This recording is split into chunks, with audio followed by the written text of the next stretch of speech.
आज की खास मुलाकात कवि श्री गोपीनाथ चर्चित के साथ। जी न्यूज़ पोर्टल के सभी दर्शकों को मेरा बहुत बहुत नमस्कार। मैं हूं आपके संग भावना। और दोस्तों, आज हर व्यक्ति अपने कोई ना कोई तनाव में डूबा हुआ है, चाहे वो पारिवारिक हो, सामाजिक हो या फिर आर्थिक या फिर कुछ व्यवसाय से रिलेटेड हो। और मोस्ट इम्पॉर्टेंट जो हाल ही में चल रहा है वो है कोरोना की वजह से हर कोई आज तनाव से ग्रसित है। लोगों के चेहरे पे से मुस्कान कहीं गायब ही हो गई है। उनकी मौज मस्ती वाला माहौल अब देखने को मिलता ही नहीं है। तो आज हम आपको एक ऐसे चर्चित व्यक्ति से मिलवाने वाले हैं जिन्होंने अपनी हास्य की कविताओं से लोगों के मन को गुदगुदाया है। तो हमारे साथ मौजूद हैं गोपीनाथ जी चर्चित। सर, आपका बहुत बहुत स्वागत है जी न्यूज़ पोर्टल की तरफ से। बहुत बहुत धन्यवाद आपका। आपकी सरनेम है चर्चित, तो इसका कोई इनसाइड स्टोरी तो होगी, तो क्या है वो? देखिए, मैं सन 1979 से कविता से जुड़ा। देश के सभी शहरों में मैंने अपनी पहचान बनाई कविता से। पूरे देश में सुना जाता था। नेशनल टीवी चैनल्स पर, आकाशवाणी आदि पर मैं खूब गया। लगातार कवि सम्मेलनों में जाते जाते मेरा आरंभ से जो नाम था वो उपेक्षित तखल्लुस था, गोपीनाथ उपेक्षित। समाज में जब किसी आदमी को उपेक्षाएं मिलती हैं, तिरस्कार मिलता है, तो मुझे लगा मैं समाज का प्रतिनिधि हूँ। वो उपेक्षा उसकी नहीं, कवि की है, मेरी है। इसलिए मैंने अपना नाम उपेक्षित उस प्रतिनिधि को, उसका प्रतिनिधित्व देते हुए, समाज के व्यक्ति को प्रतिनिधित्व देते हुए मैंने अपना नाम उपेक्षित रखा। किंतु मेरी कविताएं हास्य व्यंग की होती थी। लोग हंसते थे, गुदगुदाते थे, आनंद लेते थे, ठहाके लगते थे। हज़ारों सामने श्रोता होते थे, वो ठहाके लगाते थे।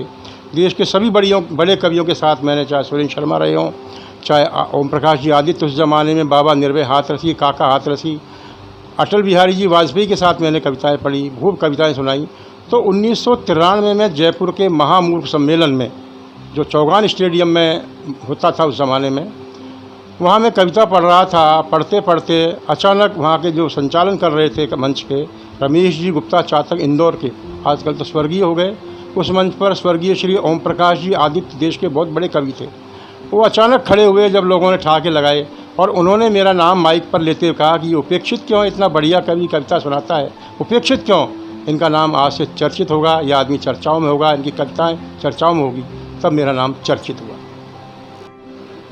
सर, हास्य कविता एक हमारे दर्शकों के लिए हो जाए। देखिए साहब, यूँ तो हास्य समाज में बहुत बिखरा पड़ा है। जहाँ देखो वहाँ इतनी कुंठाएँ, विद्रूपताएँ मौजूद हैं। लोग नाराज़ होते हैं, गुस्सा करते हैं। एक हास्य कवि की दृष्टि होती है, उसमें से हास्य निकाल लेता है, और जिस समस्या से वो दुखी है उसी की समस्या को उसको परोस करके उसे हास्य का मलहम लगा करके और उसके घाव को भरता है। देखिए साहब, कुछ कविताएँ इस विषय में। आदमी कमाए खूब काम करे, हार्ड कूट पता नहीं चले ये कमाई कहाँ जाती है। आदमी कमाए खूब काम करे, हार्ड कूट पता नहीं चले ये कमाई कहाँ जाती है। पीपली लाइव फिल्म वालों ने ये समझाया। एक पीपली लाइव फिल्म आई थी साहब, उसमें गाना था कि पीपली लाइव फिल्म वालों ने ये समझाया, कमाई को महंगाई जायन खाई जाती है। पत्नी ने पूछा, मैं ये बात ना समझ पाई, महंगाई नेताओं के घर क्यों ना जाती है। मैंने कहा, तूने वो कहावत तू ना सुनी कभी, एक घर को तो डायन भी छोड़ जाती है, एक घर को तो डायन भी छोड़ जाती है। और समस्या ये है साहब, आदमी हेलमेट जो जीवन की रक्षा का एक तत्व है, पदार्थ है, उसको भी साथ में नहीं रखना चाहता, अपनी जीवन की रक्षा के साधन को साथ नहीं रखना चाहता, और बसता वहाँ। मैंने एक व्यंग कहा, हंसने का भी एक विषय है, कि एक व्यक्ति हेलमेट लेने को बाजार गया, बोला ठीक ठाक हेलमेट दिखलाइए। बोला यूँ दुकानदार 800 का, 700 का, 600, 500 का बढ़िया है लेके जाइए। ग्राहक ने कहा, इतने महंगे का क्या करूँगा, पुलिस बहक जाए ऐसा दिखलाइए। उसकी समस्या ये है कि पुलिस बहक जाए, मेरे पैसे बच जाएं। कि ग्राहक ने कहा, इतने महंगे का क्या करूँगा, पुलिस बहक जाए ऐसा दिखलाइए। मैंने कहा, सिर पे भगोनी औंधी रख लो जी, समस्या का समाधान। मैंने कहा, सिर पे भगोनी औंधी रख लो जी, पुलिस भी बहके और पैसे भी बचाइए, पुलिस भी बहके और पैसे भी बचाइए। एक और समस्या पर आनंद लीजिए आप, कि हमने जो टाइम पूछा, मित्र बोला 1 बजा। हमने जो टाइम पूछा, मित्र बोला 1 बजा। थोड़ी देर बाद पूछा तो 2 बतलाया है, और 3 घंटे बाद पूछा फिर से बताया 1। एक घंटे बाद फिर 2 बताया है। एक दो ये बार बार सुनकर मैंने कहा यार तू ये कैसी घड़ी लाया है। वो बोला ये परिवार नियोजन की है भेंट, 2 से ज़्यादा इसने कभी भी ना बजाया है, 2 से ज़्यादा इसने कभी भी ना बजाया है। वाकई बहुत लाजवाब और बेहतरीन कविता रही। तो सर आज तक आप बहुत कवि सम्मेलनों में गए होंगे, तो आपके आज तक कितने काव्यखंड प्रकाशित हुए और कौन कौन से हुए? देखिए मैंने अपने सन 1979 से लेकर, मुझे याद है मैंने पहली कविता 1979 में ही लिखी थी। और 79 में अकाल पड़ा था हमारे पश्चिमी राजस्थान, पूर्वी राजस्थान में। उन दिनों पानी की समस्या हुई, और अकाल पड़ा था, तब मेरी पहली कविता जन्म ली थी। मैंने उस समय जब बसंत ऋतु आई थी, बसंत में जैसा मौसम होना चाहिए, माहौल होना चाहिए, हरियाली और प्रीतिमा हरिताभता होनी चाहिए, वो नहीं थी, सूखा था। तो मैंने बसंत का स्वागत किया था इस पंक्तियों के द्वारा। ऋतुराज अभी मत आना तुम, मन स्वागत को तैयार नहीं है, आंचल सूख रहा वसुधा का, धरती में अब प्यार नहीं है, धरती में अब प्यार नहीं है। वहाँ से मैंने अपनी कविता की यात्रा शुरू की। संवेदनशील हृदय कवि का जब आहत होता है, वाल्मीकि के मुख से तब सुश्लोक निकलता है, और मात शारदा की महती अनुकंपा जब होती, तब कोई तुलसी बनकर घर घर में पुछता है। मात शारदा की कृपा और संवेदनशीलता चाहिए। मैंने 1979 से लेकर अब तक लगभग कम से भी कम नहीं तो 600 कवि सम्मेलन से ऊपर मैंने किए होंगे पूरे देश में। टीवी चैनल्स के अलग है।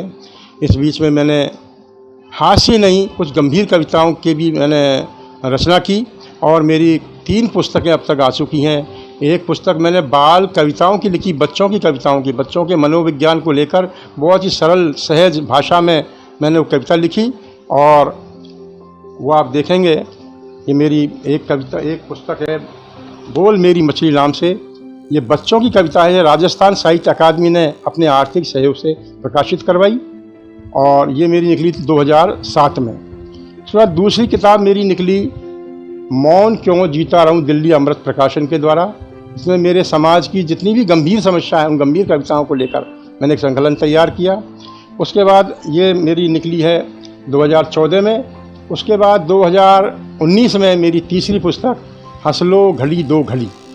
इसमें मैंने हास्य व्यंग की कविताओं का समावेश किया है। छोटे छोटे व्यंग दोहों के माध्यम से, कवित्व के माध्यम से, छंद मुक्त के माध्यम से हंसाने का प्रयास किया। समस्याएं देश की हैं, समाज की हैं, उन पर मैंने व्यंग किया है। इसकी भूमिका देश के राष्ट्रीय हास्य कवि श्री सुरेंद्र शर्मा जी ने लिखी है, तथा हरिओम परमार जी जो देश के ओजस्वी कवि है, उन्होंने इसकी भूमिका लिखी। बलवीर सिंह जी करुण देश के महान राष्ट्रीय कवि, उन्होंने इसकी भूमिका लिखी।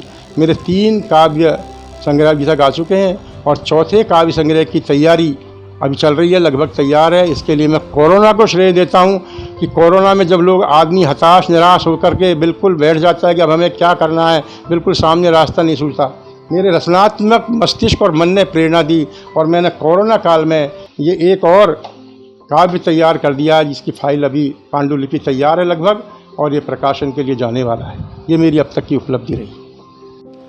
सर हम आपको बहुत बहुत शुभकामनाएं देते हैं कि आपने इतने सारे हमें काव्यखंड दिए जिससे हमें बहुत प्रेरणा भी मिलती है, और हम उम्मीद करते हैं कि आप आगे भी ऐसे ही लगातार लिखते रहेंगे। और आप चिकित्सा क्षेत्र से जुड़े हुए हैं, तो उसके बाद आप कवि क्षेत्र में कैसे गए, उसकी तरफ आपका रुझान कैसे हुआ? देखिए मैं 1977 से सरकार के आयुर्वेद विभाग में चिकित्सक रहा। चिकित्सा जो हमने आयुर्वेद पढ़ा वो संस्कृत में था, और संस्कृत में बहुत सारा साहित्य होता है। हिंदी की जननी संस्कृत है, साहित्य संस्कृत से आता है। जिसने संस्कृत पढ़ लिया, मैंने संस्कृत में एमए भी किया चिकित्सा के साथ साथ, तो साहित्य में रुचि होने के कारण मैंने एमए किया। तो चिकित्सा का कार्य, चिकित्सा में जो हमारे जो श्लोक हैं आयुर्वेद में, वो ऐसा ही बहुत सारे श्लोक ऐसे हैं जिनमें उपमाएँ हैं, जिनमें अलंकार हैं, जिनमें अभिधा और व्यंजना में भी बात की गई है। तो जो आयुर्वेद का चिकित्सक होता है सहज रूप से वो कविता से जुड़ सकता है, अगर उसके अंदर कविता की एक रुचि हो कविता में तो जुड़ भी सकता है। संवेदनाएं अगर मन में हो, हृदय में हो, तो जुड़ सकता है। ये मेरा जुड़ने का चिकित्सा इस कविता से ये कारण रहा कि मैं उसका विद्यार्थी था, संस्कृत का, आयुर्वेद पढ़ा और इसी वजह से मैं उसमें भी आया। मेरे घर में साहित्य का, मेरे ससुर जो थे वो प्रोफेसर हरिप्रसाद जी शास्त्री, जो अब स्वर्गीय हो गए हैं, वो संस्कृत के बहुत बड़े विद्वान थे। वो मेरे ससुर थे, वो बहुत बड़े शास्त्री विद्वान कवि भी थे। उनके सानिध्य जब उनका मिला मुझे तो कविता के अंकुर मेरे अंदर फूटे और मैं कविता के क्षेत्र में गया। मेरी पत्नी भी, जो इन दोनों नहीं रही, वो खुद साहित्य की बहुत बड़ी कहानीकार थी। वो मेरी हर कविता की प्रथम श्रोता होती थी, समीक्षक भी होती थी।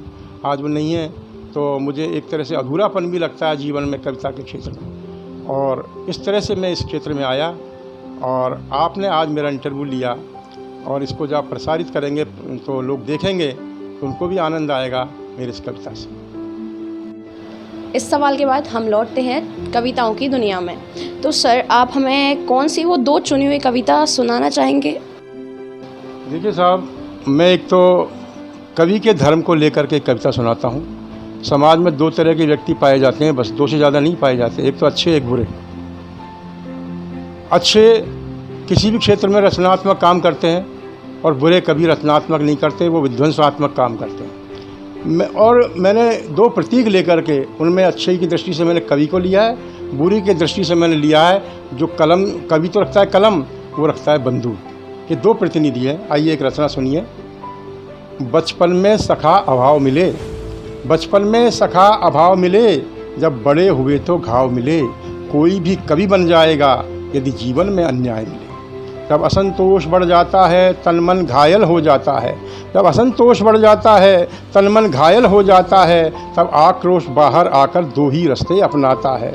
जो झेल झेल कर कष्टों को जग की पीड़ा पी जाते हैं, जो आह पालते हैं मन में, ऐसे नरकवि बन जाते हैं। दूसरी ओर जो कष्टों से घबरा कर विद्रोही होते, बदले के भाव पाल मन में जीवन भर है बोझा ढोते। दोनों के हाथों अस्त्र रहें, दोनों ही परिवर्तन चाहें, दोनों ही रहते व्याकुल से फिर भी है भिन्न भिन्न राहें। दोनों ही रहते व्याकुल से फिर भी है भिन्न भिन्न राहें। है एक कलम का धनी चलाता कलम, बदलते तख्ताज। हो जाती उथल पुथल जग में, रुक जाते शाही राजकाज। जन जन के मन पर राज करे उस जर्जर तन कवि को देखो। पीड़ा में कितना बल होता बूढ़े कबीर में जा देखो। लेकिन दूजा विद्रोही तो 2 नाली पर, बंदूक पर 2 नाली पर विश्वास करे।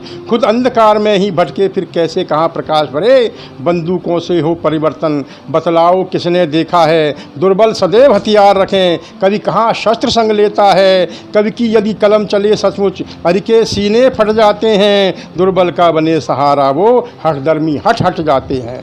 ओ चंबल के डाकू सुन लो, रे सुन लो भटके बागी तुम। कवि बन जाते अच्छा होता, पुज जाते वाल्मीकि से तुम। उद्देश्य तुम्हारे और कवि के दोनों के एक समान रहे। तुमने सब कुछ खोया भटके, कवि भटके को पथ दिखा रहे। कवि भटके को पथ दिखा रहे। तुम आजीवन हिंसा करके भी सफल नहीं हो पाओगे। कवि को संतोष मिलेगा ही, तुम असंतुष्ट मर जाओगे।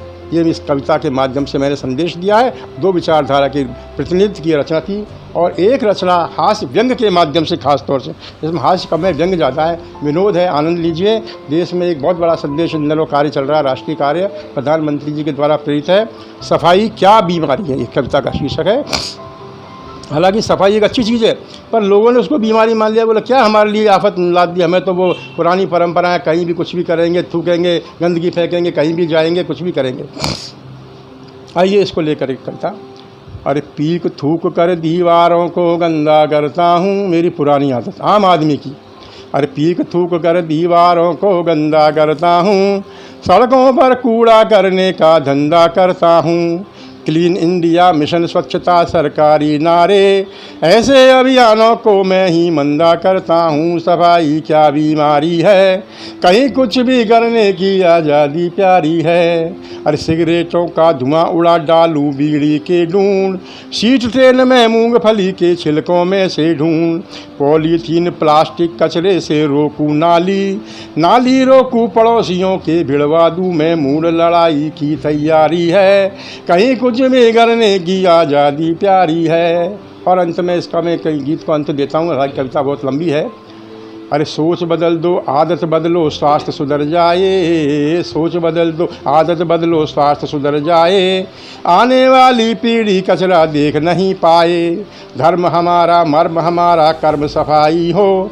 शब्दकोश से शब्द गंदगी बिल्कुल हट जाए। देश पूरा आबारी है, कहीं कुछ भी करने की आज़ादी प्यारी है। कहीं कुछ भी करने की आज़ादी प्यारी है। हमारी आदतें बहुत बिगड़ चुकी है, इसलिए हम इस व्यंग के माध्यम से कह रहा हूँ, हम कभी नहीं सुधरेंगे। लेकिन मैंने मैसेज दिया है कि हमें सोच बदलनी पड़ेगी, आदत बदलनी पड़ेगी। राष्ट्र के इस महान यज्ञ में सहयोग दे करके, अपनी भी आहुति दे करके, और देश को बिल्कुल स्वच्छ बनाना पड़ेगा। धन्यवाद। वर्तमान में जो काव्य साहित्य है उसके बारे में आपके क्या विचार हैं?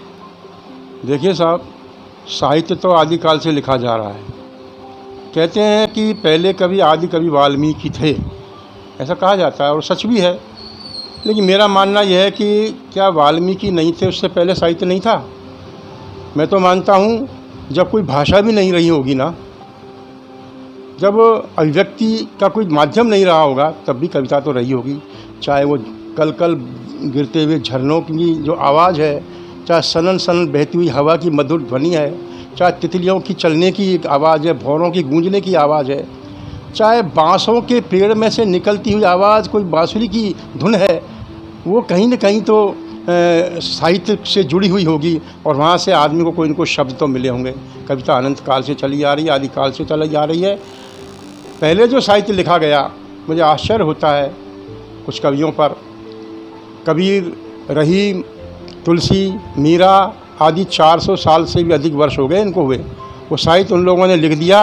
आज भी कबीर के दोहों को, या मीरा के पद को, या तुलसी की चौपाइयों को आज भी 400 साल बाद भी खेत में हल चलाता किसान, सड़क पर चलता रिक्शा चलाता हुआ मजदूर, या सर पर बोझा ढोता हुआ कोई भी व्यक्ति, एक अनपढ़ आदमी भी उन चौपाइयों को, पदों को और दोहों को आज भी मुहावरों की तरह प्रयुक्त कर देता है कि तुलसी ने ऐसा कहा देखो, और समस्या का समाधान निकाल लेता है। वो साहित्य, अमर साहित्य जो आज तक चला आ रहा है और समाज को प्रेरणा दे रहा है, दिशा दे रहा है, यह है सच्चा साहित्य। आज के साहित्य की मैं बात करूं, यूँ तो अच्छा साहित्य लिखा जा रहा है, ऐसा नहीं है कि सब कुछ ख़राब है। लेकिन आज लोग ज़बरदस्ती भी कुछ लोग कविता लिख रहे हैं, साहित्य को लिख रहे हैं, बल्कि वो मैं कह रहा हूँ समाज पर वजन डाल रहे हैं। मैंने विशेष में एक छोटी सी कविता लिखी इस विषय को लेकर के कि आज कैसा साहित्य लिखा जा रहा है। आपने देखा होगा मैगजीन्स में, अखबारों में कविताएँ कई बार आती हैं। मैंने पूछा जिस लिखने वाले से कि भाई आपने कविता तो लिखी, मेरी तो समझ में आई नहीं, और आपने लिख दी, आपकी समझ में आई नहीं आई मुझे पता नहीं, पर मेरी समझ में नहीं आई। मैं एक पढ़ा लिखा इंसान हूँ, तो आपने जिस आदमी के लिए कविता लिखी उसकी समझ में कैसे आएगी? तो मैंने एक छोटी सी क्षणिका के माध्यम से इस बात को समझाने का प्रयास किया कि जन कवि ने, जो जनता का कवि कहता है अपने आप को, जन कवि ने जनता के लिए अखबार में कविता छपाई। आम आदमी ने जिसके लिए छपाई, उस आम आदमी ने उसी पर रखकर जलेबी खाई। मैंने कहा उस आदमी से, कविता पर रखकर जलेबी खा रहा है? वो बोला भाई कविता से ज़्यादा रस तो जलेबी में आ रहा है। मतलब कविता का पहला जो तत्व है वो है रस। वाक्यम रसात्मकम काव्यम, वह वाक्य जिसमें रस हो, रस माने आनंद जो पैदा कर दे, वो है रस। अगर कविता में रस नहीं है ना साहब, तो आदमी के दिल में घुसेगा ही नहीं। आदमी, बांस का एक खेत होता है, उसमें हरे हरे बांस, ऊपर भी वैसे ही उसमें से घास निकलती है, साथ में गन्ने का भी खेत होता है, उसमें वो भी बिल्कुल बांस की तरह लंबा होता है, उसमें भी हरी हरी घास की वो निकलती है, तिनके दोनों समान हैं। पर गन्ने को आदमी खाता है, चूस जाता है, ऊपर से शुरू करता है और नीचे जड़ तक उसको खा जाता है पूरी को, और जब तक वो ख़त्म नहीं हो जाता तब तक उसको चबाता रहता है, उसके रस को पीता रहता है। बांस के साथ ऐसा नहीं है। तो अगर बांस में भी रस हो तो वो लोगों को ग्रहण करना पड़ेगा, लेकिन नहीं है। तो पहली तत्व है कविता का रस। कविता में रस नहीं है, आज की जो कविताएं लिखी जा रही हैं उनका कोई मतलब नहीं है जब तक वो दिल में घुस करके स्थान नहीं बनाए, और स्थान अंदर जा कर के अंदर से वाह या आह नहीं निकलवाए, उसके मन को नहीं भाए, उसकी मन को संतुष्टि नहीं दे, उसकी जो अंदर कोई पीड़ा है उसको मरहम नहीं लगाए, तब तक वो कविता सार्थक नहीं होती। आज यद्यपि बहुत अच्छे कवि लिख रहे हैं, ऐसा नहीं है, बहुत सारा साहित्य अच्छा लिखा जा रहा है और वो लोग सुनते भी हैं, पढ़ते भी हैं, संग्रह भी निकल रहे हैं, लेकिन ज़्यादातर कविताएँ जो लिखी जा रही हैं वो केवल खाना पूर्ति हैं, उनसे अखबार और मैगजीन भरे ही जा रहे हैं, वो ज़बरदस्ती कवि कहला रहे हैं।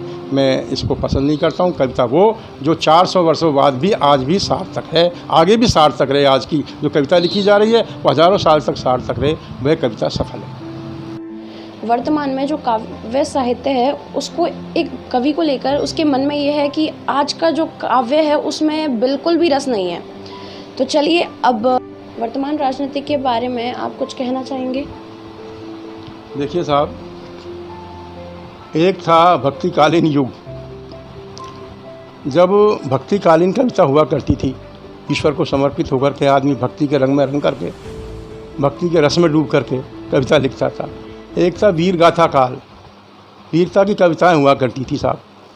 आज का युग शुद्ध राजनीतिक काल है, ना भक्ति है ना वीरता है।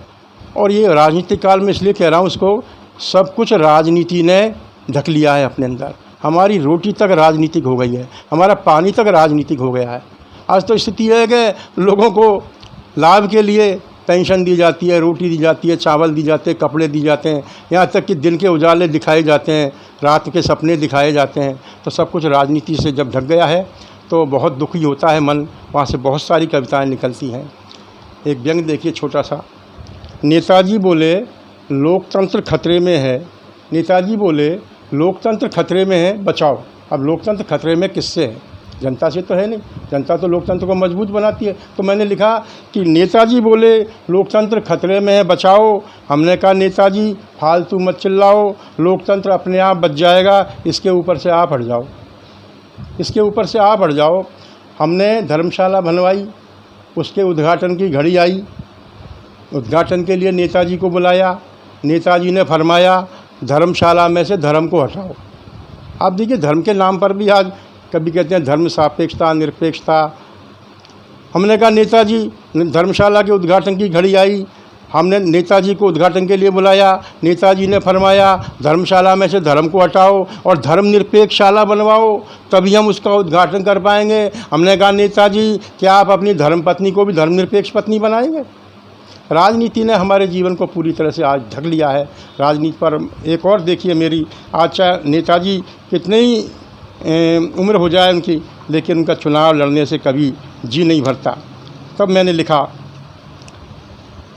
हे परम अज्ञानी श्रोताओ, नेता का जो व्यक्तित्व है ना साहब और कृतित्व, वो ईश्वर से भी ज़्यादा बड़ा है आज के युग में। कहाँ गए भगवान का वो व्यक्तित्व? आज भूल जाओ तो राजनेता सबसे बड़े हो गए। यदि भी राजनेताओं की बात बुरी लगती है, लेकिन व्यंग्य वो होता है साहब, सामने राजनेता भी जब बैठे हों उनको भी सुनाया जाए तो उनको भी आनंद आए। बात इस तरह से कहनी चाहिए, उनका उपहास नहीं, हास्य होना चाहिए इसके अंदर। हे परमज्ञानी श्रोताओ, आज मैं तुम्हें ज्ञान की बात बताता हूँ, अर्थात नेताजी के पावन अवतार की कथा सुनाता हूँ। एक बार जम्बू द्वीपे भरतखंडे जनवरी मासे दिवस संडे स्वतंत्रता उपरांते दिल्ली प्रांते विचित्र वेशे कनाट प्लेशे भ्रष्टाचार के पेट से आउट ऑफ डेट से एक अद्भुत प्राणी का आविष्कार हुआ। ऐसा लगा मानो नेता के रूप में साक्षात भगवान विष्णु का अवतार हुआ। ये नेताओं का आज व्यक्तित्व है। देखने पर यूँ तो वो आदमी सभी अंगों से पूर्ण था, किंतु इंसानियत से पूरी तरह मुक्त था। तो आज नेताओं में इंसानियत खोजनी पड़ती है, हमें उनके अंदर सच्चाई खोजनी पड़ती है। बात सत्य की करेंगे, लेकिन सत्य कितना होता है तो बहुत सारी पीड़ाएं होती है। राजनीति पर जितना लिखा जाए, ईश्वर की जो कथा है ना, उससे भी ज़्यादा बड़ी कथा हो सकती है नेताओं पर। क्या कहा जाए? राजनीति एक ऐसा विषय है जिस पे हर कवि ने कुछ ना कुछ लिखा ज़रूर है। तो अब सेवानिवृत्त होने के बाद आपको काफ़ी समय मिला है, तो आपने अपनी जो एक कवि के रूप में प्रेरणा कहाँ से ली अपनी कविताओं को लिखने के लिए? देखिए साहब, ऐसा है, कविता के लिए जो प्रेरणा है ना, वो तो समाज में सब जगह बिखरी है। जहाँ भी कोई विद्रूपता विसंगति देखता, बस वहीं से कविता पैदा हो जाती है, प्रेरणा वहीं से मिल जाती है। लोगों के आक्रोश को देखकर प्रेरणा मिल जाती है। मधुर अच्छा कोई गीत लिखना हो सुंदर श्रृंगार का, और तितलियों भंवरों और फूलों को देखकर, झरनों को देखकर, मंद मंद बहती बयार को, घुमड़ते बादलों को देखकर प्रेरणा मिल जाती है। लेकिन चूँकि मैं व्यंग का कवि हूँ, आक्रोश का कवि हूँ, व्यंग में आक्रोश को मैं व्यंग का रूप देता हूँ, कविता निकलती है। कविता, ये जो आदमी रोता है ना साहब, उसके आंसू, बस वो आंसू उसकी कविता है। आम आदमी की कविता है आंसू, वो रो रहा है। यदि वो दुख को, उस पीड़ा को, आंसुओं को शब्द देना वो नहीं जानता, लेकिन जो उसके आंसू निकल रहे हैं वो कविता है।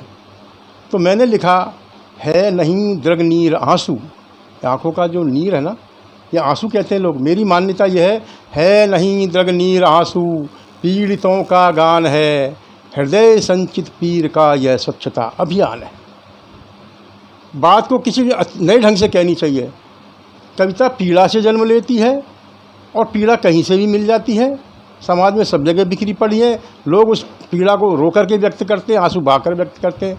मैं उनके आंसू को शब्द देता हूँ और हृदय के अंदर जो बहुत सारी पीड़ा है वो जब निकलती है तो आज मैंने उसका नाम दिया, यह है हृदय संचित पीर का यह स्वच्छता अभियान है। स्वच्छता अभियान चल रहा है देश में, मैंने एक नया नाम उसको दिया। फिर मैंने आगे लिखा, आँख से मोती झरे तो, आँख से मोती झरे तो वो कपोलों पर बहे, अधर ने आश्रय दिया फिर जीव ने सारे सहे, और अंतस ने दिया तब गीत का वरदान है, हृदय संचित पीर का यह स्वच्छता अभियान है। तो कविता की प्रेरणा तो समाज से मिलती है, दुखों से मिलती है, पीड़ाओं से मिलती है। जब हृदय रोता है, बेचैन हो जाता है, और जब तक साहब एक माँ जब बच्चे को जन्म देती है ना साहब, जब तक बच्चे को जन्म नहीं दे देती तब तक उसकी पीड़ा वो सहती है। और जन्म देने के बाद बच्चे को देखकर उसे जो संतोष मिलता है मातृत्व का, उस कविता को जन्म देने के बाद माँ की तरह कवि को संतोष मिलता है कि मैंने ये सृजन किया, ये मेरा बालक है, ये मेरी कविता है, कितनी सुंदर है। उसे देखता है, निहारता है। फिर जैसे बच्चे माँ के बच्चे को समाज देखता है, घर वाले देखते हैं और उसको प्रशंसा करते हैं, कितना अच्छा बच्चा, कितना सुंदर, क्या रचना है। उसी प्रकार कवि की रचना को जब संसार देखता है, सराहता है, तो वो कविता समाज की धरोहर होती है और समाज उसको स्वीकार करता है। समाज से ही प्रेरणा मिलती है कविता की। तो अब चलते चलते आप हमें ये बताइए कि आपका अपनी फैमिली के साथ कैसा टाइम गुजर रहा है, आपके पोतों के साथ आप कितना टाइम स्पेंड कर रहे हैं? देखिए ऐसा है, कवि की जो दृष्टि होती है ना, वो सदैव कविता की दृष्टि होती है। मैंने तो कविता लिखी थी अभी, अखियाँ हैं कविता की प्यासी, भोर उठूँ चौपाई गाऊँ, सांझ परे दोहा। इस तरह की मैंने कविता लिखी कि मैं सुबह से लेकर शाम तक उठते बैठते, नहाते धोते, सोते, पढ़ते लिखते खाते कविता में ही रम जाऊँ। और वो संस्कार शायद मेरे इन बच्चों में भी आए हैं। मेरा बेटा है मंजुल मयंक, जो करौली में लेक्चरर है कॉलेज में पॉलिटिकल साइंस का। वो कविता तो नहीं लिखता, लेकिन कविता के अंकुर उसके अंदर है। वो कविता पर अपनी बहुत ही समझदारपूर्ण टिप्पणी और जानकारी रखता है और टिप्पणी करता है। ये बालक पोता है, ये मेरे पास आ बैठता है, मेरी कविताओं को टटोलता रहता है, किताबों को देख, बालकों की कविता है बच्चों की, उसको देखता है। वैसे इसने अभी पता नहीं क्यों प्रेरणा हुई, ईश्वर की कृपा हुई कि इसके अंदर कविता फूटी और इसने 4 पंक्तियाँ छोटी सी सूरज को लेकर के कि सूरज दादा, सूरज चाचा, गर्मी में इतने गर्म क्यों रहते हो, सर्दी में इतने ठंडे क्यों रहते हो, बादलों में छुप क्यों जाते हो, कभी कभी सताते क्यों हो। इस तरह के भाव इसने प्रकट किए। तो मुझे लगता है कि जब आज इसकी 6 वर्ष की आयु में दूसरी क्लास में पढ़ता है, ये अंकुर फूटे हैं, तो हो सकता है इसके अंदर कविता की कुछ संभावनाएँ बने। और इसके साथ कोरोना में मैंने काफ़ी कविताएँ लिखी हैं, कोरोना पर भी लिखी है। एक दोहा प्रस्तुत कर रहा हूँ कोरोना पर जनता को संदेश देते हुए कि 6 फुट की दूरी रखो, 6 फुट की दूरी रखो, मुंह पर मास्क लगाए, क्या जाने किस वेश में कोरोना मिल जाए। सावधान रहना चाहिए कोरोना से, कभी भी किसी से मिल सकता है। सर आपका बहुत बहुत धन्यवाद जो आपने हमें टाइम दिया। और आप ये बताइए कि आप जी न्यूज़ पोर्टल देखते हैं या नहीं? जी न्यूज़ पोर्टल अचानक फेसबुक चलाते चलाते मेरे सामने कई बार आया, गंगापुर सिटी लिखा आया, तो मेरी अपने आप एक रुचि पैदा हुई कि इसमें क्या है, देखें तो सही। तो मैंने उसको जब खोला, देखा, तो मुझे बहुत अच्छा लगा कि गंगापुर की करंट समाचार, करंट न्यूज़, जो घटना घटती है, क्या हुआ नया, क्या कुछ अच्छा हुआ, क्या कुछ बुरा हुआ, क्या प्रोग्रेस हुई, वो सारी जानकारी हमें तुरंत मिल जाती है। और ये जो जी न्यूज़ पोर्टल है, ये बहुत अच्छा कार्य कर रहा है।